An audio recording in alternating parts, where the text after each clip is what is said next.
Voilà, une petite vidéo du bateau à l'intérieur. On va commencer par l'avant, hein. Voilà.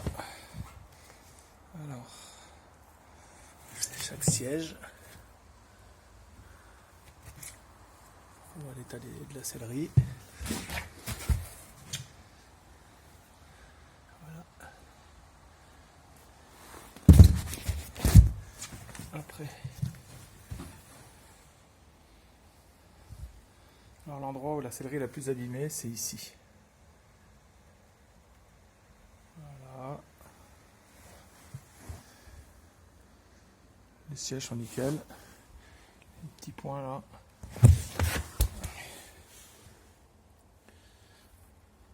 Voilà. C'est comme ça d'origine, la couleur c'est un peu bizarre. C'est pour faire beau leur truc bleu là, je sais pas d'où. Bon. De l'autre côté. Alors on sait pas pourquoi celui-là il est pas craquelé. Là il y a une petite coupure.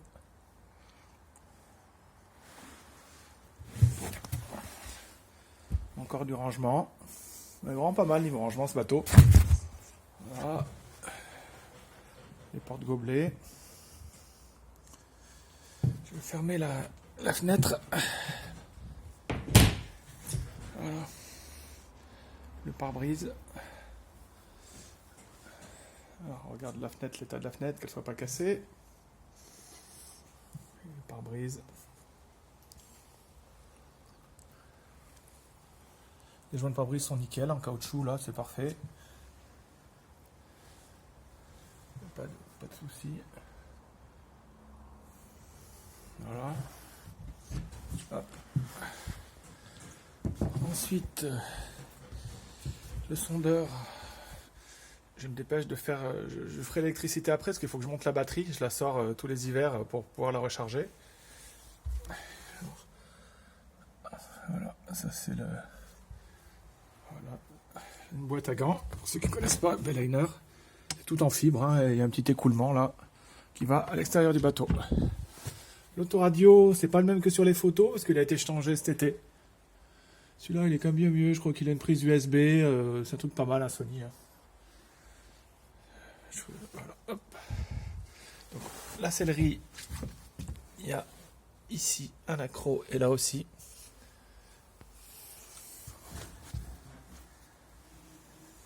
Le dossier est parfait.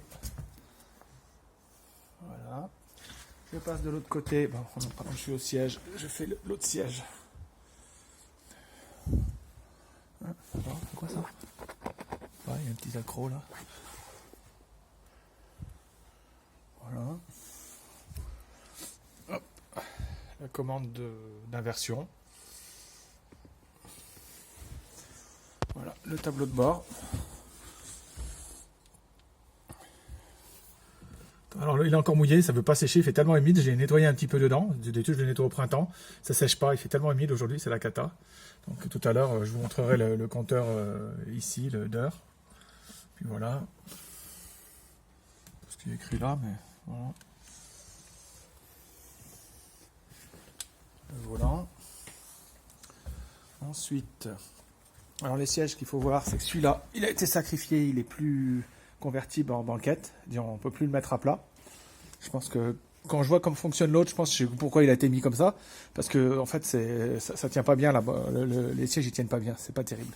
Donc celui-là, il n'y a pas de problème. Moi, je conduis toujours à moitié assis sur le dossier en fait. Donc celui-là, je vais vous montrer l'autre siège et après je montrerai comment ça fonctionne pour le mettre en mode bain de soleil en fait. Donc là, de temps en temps, ouais, ça craque un petit peu à ce niveau-là. Petit défaut là aussi. De l'autre côté, deux petits accros. Un petit accro là. Ah, ça je sais pas, j'aurais dû nettoyer ça, je pense que ça doit s'enlever, j'ai pas vu. Voilà. Donc le dossier est parfait. Bon, il est molletonné là, le Capri, c'est un peu haut de gamme, au niveau intérieur, il est pas mal fini en fait, hein. Des portes gobelets aussi ici. Une vision un peu plus panoramique. Voilà. Ah tiens, j'ai oublié de regarder ça. Ça c'est la cale. Il y en a qui mettent c'est pour mettre les skis nautiques en fait. Ah bah il y a les rames, tiens. Je l'ouvre jamais ce truc là. Ok, bah, c'est là où il y a les rames en fait. C'est toujours crade là-dedans parce que ça communique toute l'eau quand elle rentre dans le bateau, ça communique là et après ça va avec au niveau du moteur. Et c'est la pompe de vidange, d'excavation pour enlever l'eau du bateau, elle est au niveau du moteur. Donc c'est toujours un petit peu gras, un peu de gras de moteur. Voilà, c'est crado là-dedans. Moi je mets rien parce que c'est crade. Voilà.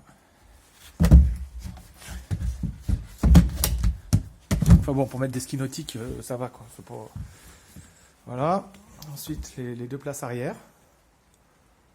Alors, ouais, ça c'est une prise. Je m'en sers pas. Je sais pas si elle marche celle-là. C'est une prise. Je sais pas à quoi ça sert en fait. Je vais jamais utilisé. Ah, les petits trucs en plastique sur le côté. J'ai aucune idée à quoi ça sert là. Les sièges arrière. Pour fermer le compartiment moteur. Le moteur est derrière là. Voilà, l'autre pièce. Et là il y a le mât en fait. Je garderai mon ruban, mais ça c'est le mât pour l'éclairage en fait normalement. Pour naviguer la nuit. Voilà. Il y a encore des haut-parleurs à l'arrière. Il y a pas les côtés, je n'ai pas vu d'accro. Non, si, tout petit accro là. Voilà, il est en état exceptionnel pour un. Là, si, je viens de trouver des petits accros. Voyez. C'est quand même un état exceptionnel pour un bateau de 93. Hein. Mais enfin, c'est ni un bateau de lac, ni un bateau de mer, c'est un bateau de garage en fait. Hein. On le sort quand même pas souvent. Le gars d'avant, il faisait un peu comme moi. Je pense que la majorité de navigation qu'il a fait, ça devait être au début. Hop. Voilà. Oui, alors ça c'est très moche, la petite. Le petit truc, la petite, comment on appelle ça, boussole là, mais je crois que c'est pour être en règle pour naviguer en mer en fait. Ça a été rajouté après. Voilà.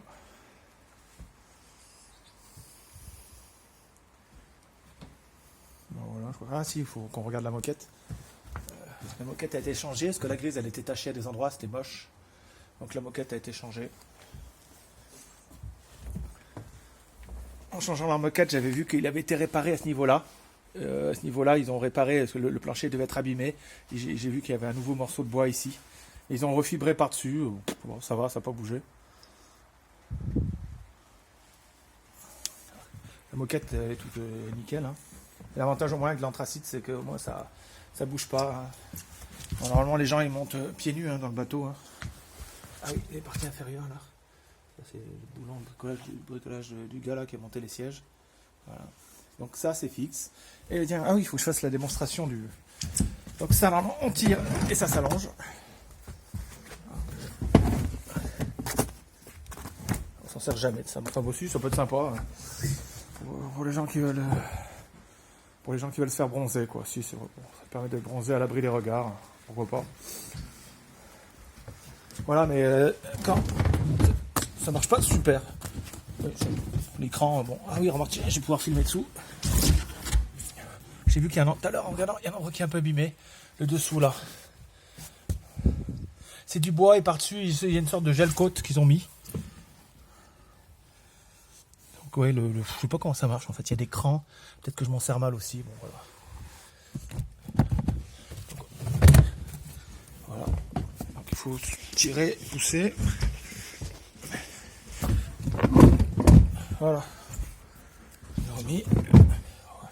Oui, c'est assez basique comme système, hein, un petit basique, une sorte de crémaillère, mais enfin bon, voilà. Les porte-gobelets. J'avais jamais remarqué, il y a deux porte-gobelets d'un côté et un de l'autre. C'est marrant. J'avais pas fait gaffe. Je découvre le bateau, hein, apparemment. Voilà, voilà. Bon, bah écoutez, heureusement que j'ai mis en route, parce que c'était le temps que je parle. Et ben maintenant, je vais enlever Je vais enlever les fauteuils, et le protection moteur. Bah, déjà, je vais vous montrer comment ça marche avant. Donc déjà, on a ça qui bascule. Voilà, donc on peut jeter un œil déjà un peu au moteur. Il n'y a pas la batterie, il faut que je la monte. Je la sors pour la charger pendant l'hiver. Je vous montre vite fait, c'est quand on veut jeter un coup d'œil, quand on navigue, si on veut jeter un coup d'œil au moteur, quand on veut regarder s'il y a de l'eau dans la cale, ça s'ouvre facilement. Voilà. Et là, ça se bascule aussi. Voilà, il y a le capot moteur. Donc il est en très bon état, même les revêtements par feu, ça me paraît tout d'origine, hein, ça n'a pas été changé. Voilà. Je vais tout ouvrir, je vais tout dégager pour qu'on y voit quelque chose. Voilà, donc après ce qu'il faut voir, hop, ça s'enlève facilement. Nous dessous on range des bazars, pour les pique-niques on range la bouffe sous ces sièges, parce que c'est facile à ranger. Hop. Voilà. Ici, c'est derrière ça, c'est la pompe et le réservoir d'huile des vérins hydrauliques qui remontent l'embase en fait. Voilà. Et ça va être ça c'est la pompe d'aspiration pour respirer l'air. Comme c'est un moteur essence, il y a une obligation de toujours démarrer la ventilation avant de démarrer le moteur. Voilà. Je vais arrêter la vidéo pour pouvoir enlever tout ça. Hop.